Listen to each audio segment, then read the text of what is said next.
As I said in my last speech, playing professional sports was always my dream growing up as a child. I used to look up to the Brett Favres, the Michael Jordans, and want to do everything that they did, just to be like them and play professional sports. If you've been watching the news recently, I'm sure you've heard the name Aaron Hernandez. If not, basically he's the starting tight end for the New England Patriots, and he was accused of first-degree murder.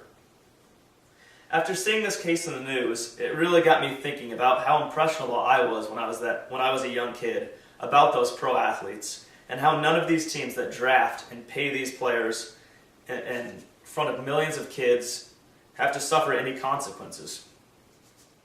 Basically, I think that they should be held accountable. Young kids look up to these players as role models, and these teams are making billions of dollars off of these players, so why should they not have to bear some responsibility? For the teams already, it's a high reward, low risk system. The teams don't really lose anything if the players get in trouble, yet stand to make millions off of these players just by drafting someone with a lot of talent but very, very questionable morals. Also, the fact that they draft these kids at such a young age before they've developed and just constantly praised and told them things to boost their egos and do nothing wrong is another flaw I find in the system. Just look at this ESPN magazine.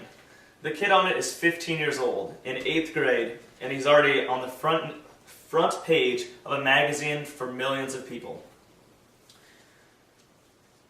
If organizations are going to exploit and make millions off these kids, they should bear some of the responsibility for them too, just like their parents would. So how can these teams be held accountable, you ask? In plenty of ways. Some solutions include larger fines for teams, lost draft picks, be required to put support systems in place, especially for younger or more troubled players, require counseling and help for past offenders that they draft, lost roster space. For example, Hernandez, the Patriots waived him because he was put in jail. The Patriots maybe not being able to sign someone in Hernandez's place after they released him.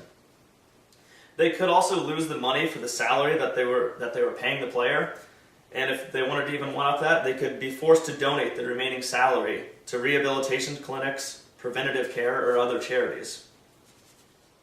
In the end, while you'll never be able to completely eliminate the problem, teams that make millions off these players and put them in front of millions of impressionable kids as role models should be held more accountable in some way.